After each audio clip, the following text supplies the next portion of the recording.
اپنے سینے پہ تمغے لگائے ہوئے اور ایک ہندو عورت کے سامنے رکوع کر رہا ہے، اس سے بہتر تھا تو مر جاتا، مسلمانوں کا قائد نہ کہلواتا۔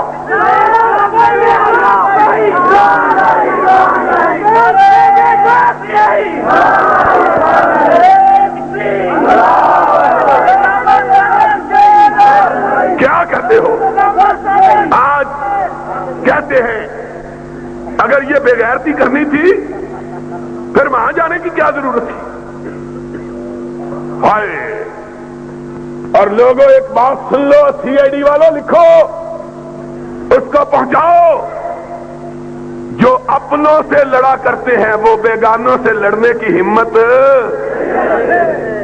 تم اپنوں سے ہمارے خلاف۔ حجاج بن یوسف کے زمانے میں ایک دفعہ حملہ ہوا تو ایک عورت نے کہا کمانڈر عورتوں کے اوپر چڑھ دوڑا، مارا عورتوں کو بڑا، جب بندے لڑنے کے لیے آئے تو اپنی بیوی کے پیچھے جا کے چھپ گیا۔ اس نے کہا اسد علیہ وفی الحروب نعمۃ، اور میرے خلاف تو شیر تھے، مردوں کے مقابلے میں بھیڑ بھی نہیں نکلے، ہم کو مارنے کے لیے تو بڑے دلیر۔ پولیس فوج، یہ بیچارے پولیس فوج ہمارے بھائی ہیں، ان بیچاروں کا کیا ہے؟ لیکن تم، قرآن کہتا ہے، مومنوں کی شان بیان کرتا ہے، اشداء علی الکفار رحماء بینہم، مومن وہ ہیں جو اپنوں کے لیے نرم، غیروں کے لیے گرم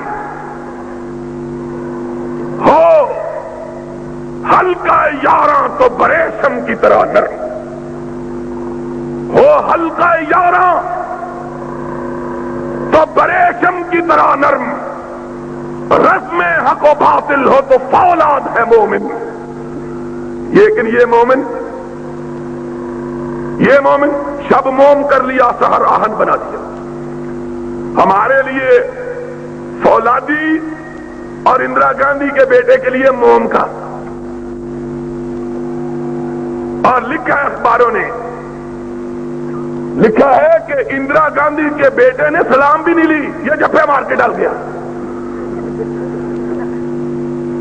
وہ سلام لینے کے لیے جھپے مارتا پیا، ایسا انہیں قوم نو بھی جفا ماریا، چھڈن دا نا ہی نہیں لیتا، قوم کو بھی جفا مارا ہوا ہے، اس سے سلام لینا۔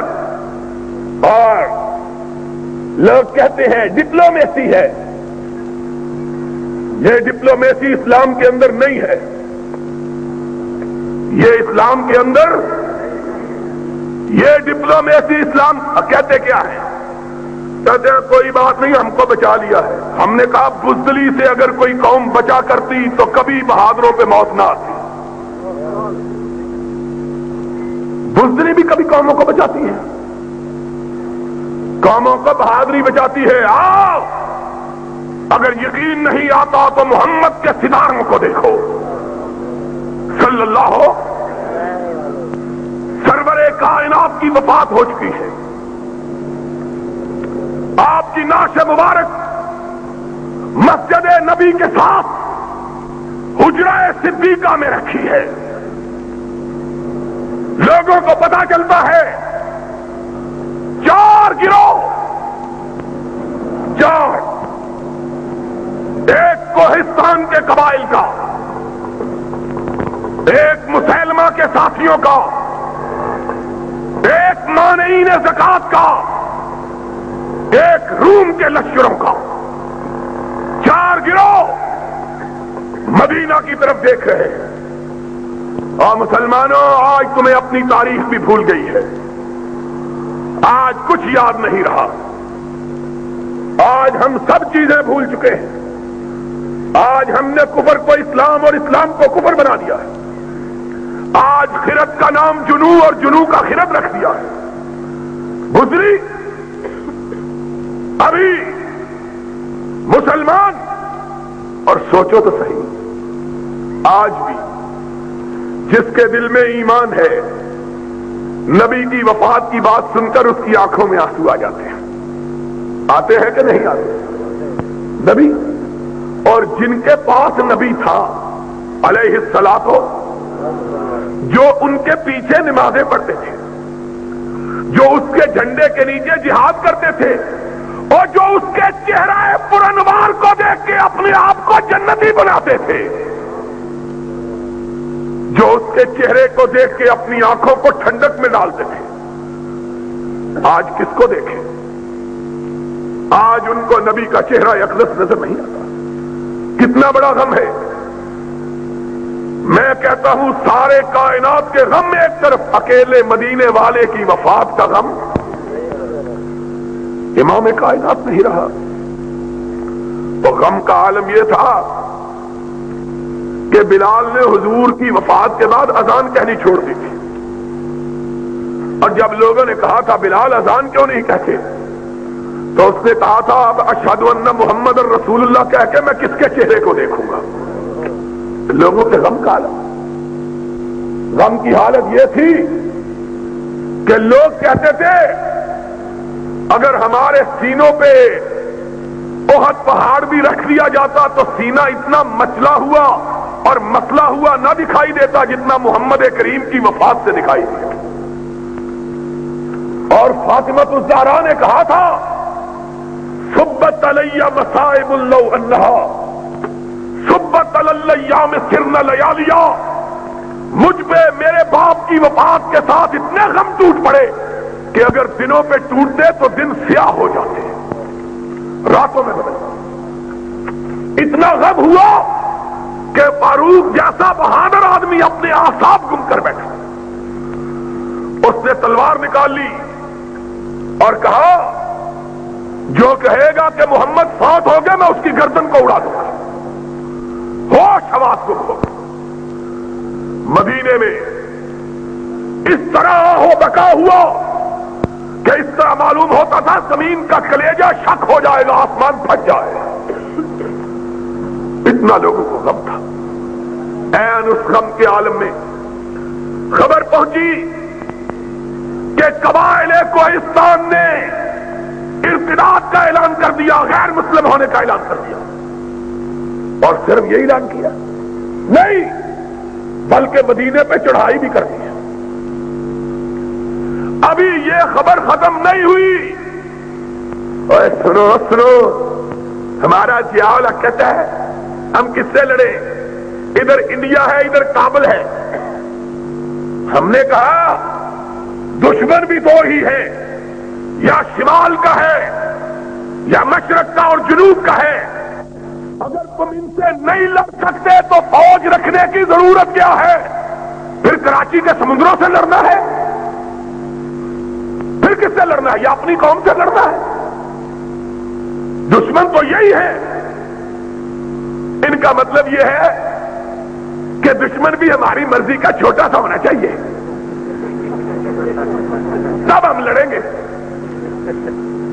جس طرح ہمارے ہاں کبھی رستم زمان ہوتے تھے اور نوکی سے جھگڑا ہو گیا، اس نے ایک ہی پٹخی ماری، بازو نکل گیا، کہنے لگا بڑا بھائی مان ہے میرا بازو توڑ کے مجھ کو گرانا چاہتا ہے۔ انہوں نے کہا کشتی کر رہے ہو پیار کر رہے ہو؟ ان کا مطلب یہ ہے رستم زمان ہم بنے کن کو گرا کے؟ مولوی عبد الخالق قدوسی کو گرا کے۔ تو یہ بیچارہ تو پہلے ہی گرا ہوا ہے۔ ضیاء الحق بھی کمانڈر ان چیف ہے، سالار ہے، اب مقابلہ کرنا چاہتا ہے کس سے؟ مولوی فضل الرحمان سے یا بھٹو کی یتیم بیٹی سے۔ اور بیچارہ اس کا باپ ہمارا مقابلہ نہیں کر سکا، تم اس کی بیٹی سے مقابلہ کر رہے ہو۔ حالت کیا ہے؟ ان کا مطلب یہ ہے دشمن بھی ہماری مرضی کا۔ اور جب سیاہ چین پہ انڈیا نے قبضہ جما لیا، انڈیا نے فوجی دور میں، سیاستدانوں کے دور میں نہیں، فوجیوں کے دور میں، ماشاء اللہ کے دور میں، کہتے ہیں قبضہ کر لیا، پھر کیا وہاں تو گھاس بھی نہیں ہوتی، گھاس تو اس سڑک پر بھی نہیں ہوتی، یہ بھی انڈیا کو دے دو، پھر گھاس تو تمہارے سر پر بھی نہیں ہوتی۔ یہ عجیب بات ہے۔ عجیب جواب ہے.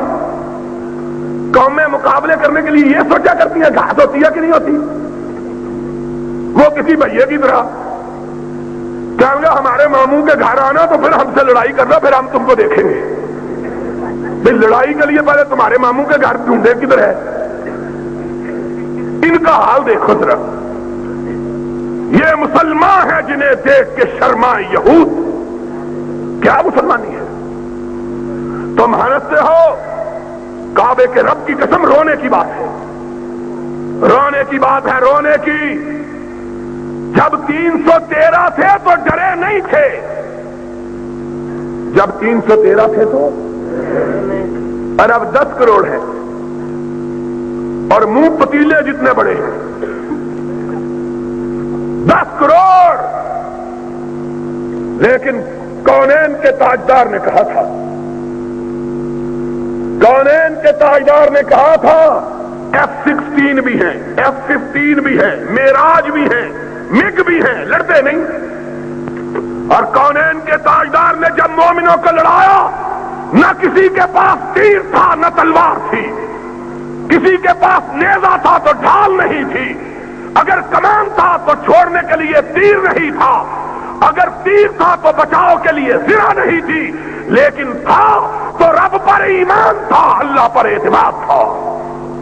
اور انہی کے متعلق اقبال نے کہا تھا کہ کافر ہے تو شمشیر پہ کرتا ہے بھروسہ, اور مومن ہے تو بے تیغ بھی